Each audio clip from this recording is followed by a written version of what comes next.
Olá a todos e bem-vindos a mais uma aula em português.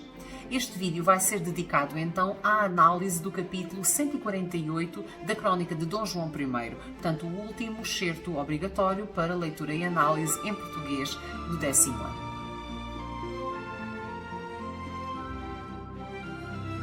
Desde o último capítulo que analisámos, o capítulo 115, já estamos então em pleno cerco da cidade de Lisboa. Lembrem-se então, Dom João I de Castela, desagradado com a decisão ou a falta dela de aclamar a sua esposa Dona Beatriz como a Rainha de Portugal, vai invadir Portugal. Vão haver várias batalhas, inclusive a famosa Batalha de Aljubarrota, mas vamos ter aqui no cerco à cidade de Lisboa um culminar desta invasão. Dom João de Castela vai tentar invadir a cidade, vai fazer um cerco então à cidade de Lisboa e vai cercá-la não só por terra, mas também por mar, o que vai dificultar muito até a fuga das pessoas ou a vinda de mantimentos, muito em particular quando a situação começa a agravar-se.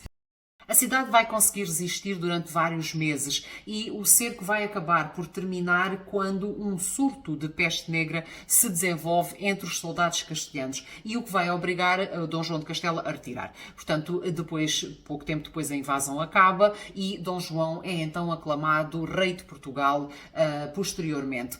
Este capítulo 148 vai então ser todo ele dedicado ao relato dos acontecimentos com a cidade cercada e, muito em particular, à descrição, muito subjetiva, do sofrimento da população por causa desse cerco.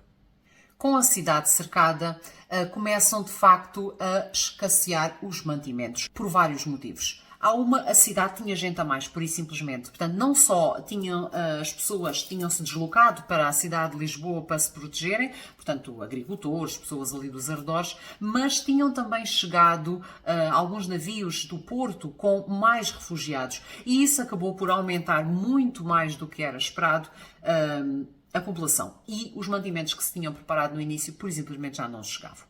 Fernão Lopes, inclusive, diz que era preciso um milagre como o milagre da multiplicação dos pães para se conseguir alimentar efetivamente tanta gente. Havia uns quantos aventureiros que de noite iam com os seus barquinhos tentar então trazer algum trigo para dentro da cidade e na grande maioria das vezes isso era então conseguido, mas era pouco, era demasiado residual, aquela quantidade realmente não servia para nada e rapidamente desaparecia. Por isso mesmo, o pouco trigo que havia era caríssimo, portanto os mais pobres não chegavam lá e a fome era cada vez mais. Portanto, vocês vão ver descrições de comportamentos que mesmo o próprio Fernão Lopes diz que estão fora da natureza humana. Ou seja, as pessoas estavam desesperadas e esse desespero chega inclusive ao ponto de expulsarem da cidade todos aqueles que eram considerados extra. Ou seja, os judeus, as prostitutas, os miseráveis, todos aqueles que estavam quase à margem da sociedade, ou mesmo à margem da sociedade, e que não eram encarados como válidos para defender a cidade, então diz-se mesmo no texto, se não serviam para defender, também não serviam para gastar os mantimentos e eram expulsos. E isto é um comportamento um bocadinho desumano, porque também ele, portanto, o desespero é-nos mostrado com diferentes situações e episódios aqui neste capítulo. Há partes muito emocionais, muito emotivas, em que se descreve como as mães que não tinham já leite para alimentar os filhos, como crianças de 3 e 4 anos pediam esmola ou pediam comida, pura e simplesmente porque até elas já tinham que o fazer, como um bocadinho de pão do tamanho de uma noz era visto como algo extraordinário porque era um bocadinho de pão e outras situações mais. Há também uma parte que descreve muito bem e que nos diz mesmo que por toda a cidade só havia tristeza, brigas, comportamentos, coisas mesquinhas, sem sentido. E ele diz mesmo, mas fazia sentido que assim fosse, porque se as pessoas estão desesperadas, por tudo e por nada vão ter uma briga, por tudo e por nada vão sofrer e se vão sentir tristes, porque já não é um por tudo e por nada, é o desespero pura e simplesmente. No entanto, depois há uma parte muito engraçada em que ele contrapõe como, apesar desse desespero, apesar desse sofrimento, quando tocavam então os ditos sinos de alerta, porque havia um ataque às muralhas, as pessoas por momentos esqueciam tudo, consolavam-se umas às outras e iam acudir para defender a cidade. É claro que o narrador também nos diz, nunca esqueciam aquela tristeza ou aquele sofrimento porque estavam a passar, mas naquele momento o foco era vamos defender a cidade, vamos evitar que os castelhanos apareçam e entrem por aqui dentro. Portanto, temos esses contrapontos, mas o narrador vai ser particularmente subjetivo neste capítulo. Vão haver momentos em que ele vai ser objetivo, mas de facto vamos ter muitas perguntas retóricas em que ele questiona como é que era possível expulsar as pessoas da cidade, entregá-las aos castelhanos, que depois também os mandavam para trás porque percebiam que aquilo era por causa da fome e também não queriam ter esse encargo, ou então os momentos, como é que o mestre também era conivente com isso, que depois também é desmentido, não senhora, o mestre não podia fazer uma coisa assim, porque senão também o retrato dado do mestre não era agradável, não era aprazível. Agora, ele vai nos conseguir mostrar as diferentes perspectivas, precisamente com todas essas perguntas retóricas. Por um lado, a sua própria perspectiva crítica, sofrida, emocional, acerca dos acontecimentos que está a relatar. Mas depois, por outro lado, ele dá voz a diferentes grupos da cidade, muito em particular a diferentes grupos de elementos do povo. Portanto, as mães, as crianças, os soldados, os que sofrem do modo geral e depois também os que quando se uniam, porque se uniam, e vão haver aqui os ditos quadros que ele desenha, que nos dão diferentes perspectivas então daquele acontecimento, inclusive também do mestre e dos seus conselheiros. No final do capítulo, Fernão Lopes faz uma coisa muito engraçada, que é apelar às gerações futuras. E não se esqueçam que Fernão Lopes escreve estes acontecimentos décadas depois deles terem acontecido. E o que é que ele diz então no fim do capítulo? Que abençoadas as gerações que não tiveram que passar por isto. E pede, inclusive, espera que Deus não permita que volte a acontecer uma situação assim. Que é para as próximas gerações não saberem o que é ou que devia ter sido sofrer daquela maneira. Portanto, é aqui uma posição clara, uma subjetividade também do narrador. Ele não precisava de ter acabado o capítulo assim, podia ter terminado o relato e ponto final, mas ele vai fazê-lo para mostrar mais uma vez esse seu poder como narrador, omnisciente também, não se esqueçam, mas esse comentário subjetivo sobre aqueles acontecimentos. Quanto à ação, então, deste capítulo, o foco é a descrição do sofrimento da população. Só Deus é que poderia ajudá-los, portanto, e há momentos até que nós vemos a população a rezar a Deus, porque o desespero já é em tanto que não encontram mais nenhuma solução, e é um capítulo marcado por vários relatos, então, emocionais desse sofrimento, dessa tristeza, de diferentes grupos que estão ali presentes e cuja voz nós vamos acabar por ouvir direta ou indiretamente. Também na dor, este povo vai acabar por ter uma consciência coletiva. Portanto, se nos outros capítulos nós temos momentos desse despertar dessa consciência coletiva relacionados ou com a aclamação do mestre ou com os preparativos para o cerco, agora vamos ter momentos então em que o povo se une na dor, no sofrimento. E depois também, obviamente, vamos ter momentos neste capítulo em que ele se une para defender a cidade. Mas muito em particular aqui, essa união vai estar no sofrimento. É um capítulo que também pode dividir-se em partes. O capítulo é grande, é muito extenso. A primeira parte, de facto, é dedicada a mostrar a escassez de mantimentos que existia neste momento na cidade.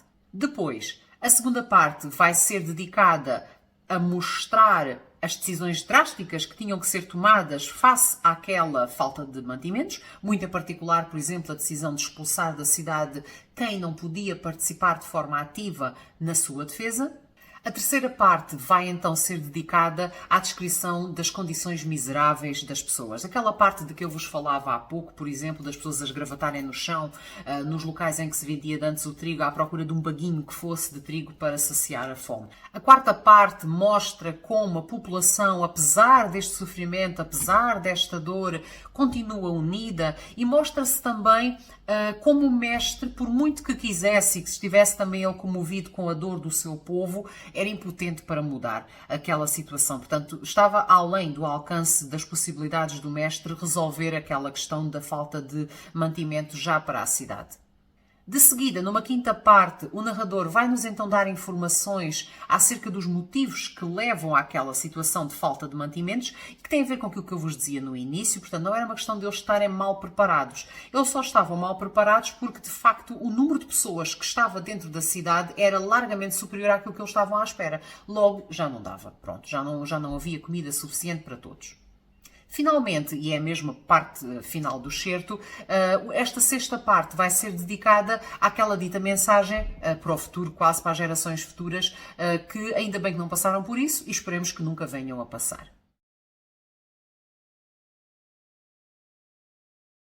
No que diz respeito às personagens, e falando naquela história dos atores individuais e dos atores coletivos, o ator individual, o nosso herói então Dom João Mestre Davis, aqui está em segundo plano. Apesar de sabermos a preocupação dele e como ele também vê o sofrimento do seu povo e fica comovido por isso, mas aqui o foco não é realmente no Mestre Davis e na sua capacidade de liderança ou em outras qualidades que já apareceram noutros capítulos. O foco aqui, de facto, é o relato do sofrimento do povo personagem coletiva.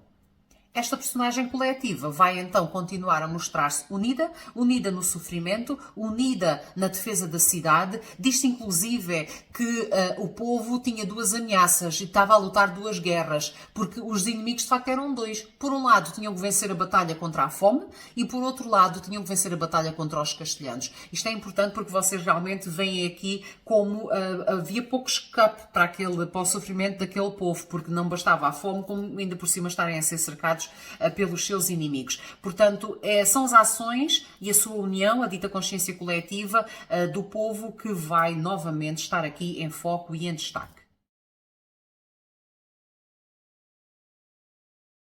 O narrador aqui é claramente, novamente, omnisciente, porque domina toda a história, toda a ação e mesmo aquela referência no final às gerações futuras mostra-nos bem a sua omnisciência, porque ele até manipula e conhece a informação no que diz respeito às questões temporais. Agora, ele sabe tudo sobre a história, conhece diferentes perspectivas dos acontecimentos, não se limita à versão do povo, nem se limita à versão dos nobres, ele vai nos dar um conhecimento muito profundo de diferentes grupos sociais e de diferentes personagens que vão estar ali a ser descritas dentro da personagem povo e de tudo o resto. E ele acaba então por ser um narrador muito consciente daquilo que está a relatar e que vai novamente, quanto à sua posição, oscilar com momentos mais objetivos e muitos momentos mais subjetivos então, sobretudo com essas perguntas retóricas, essas ironias ou essas mensagens e até a sua posição, mais uma vez, daquela história do coloquialismo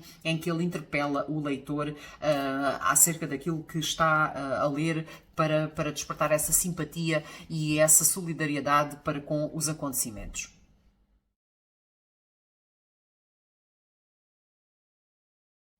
Quanto a questões de linguagem e estilo, vamos ter as mesmas que já falámos para os outros capítulos. Há aqui um dado curioso no início em que ele diz qualquer coisa do género a cidade está cercada, como já vos dissemos, ou seja, ele remete então para capítulos anteriores esta contextualização, digamos assim, do que está a acontecer agora.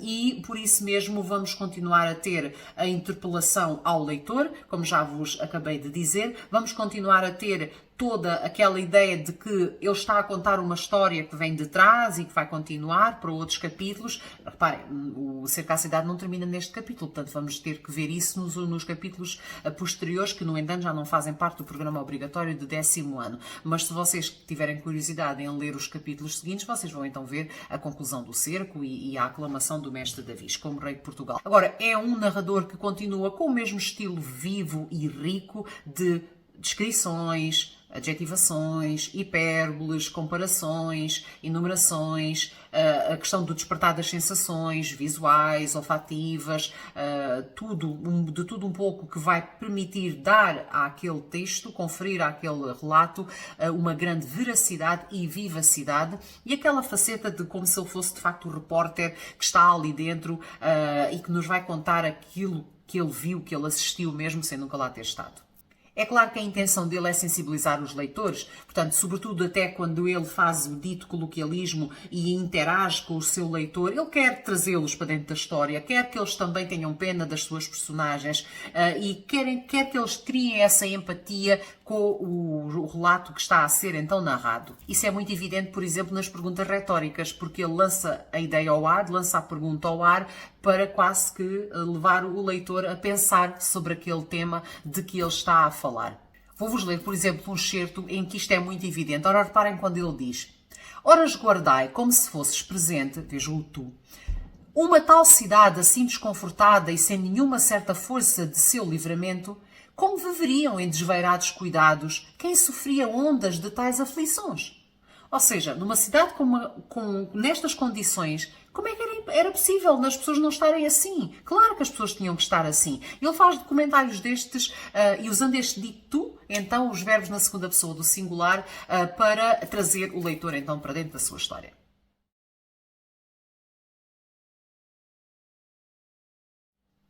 Portanto, o tópico principal deste capítulo 148 é de facto o sofrimento da população.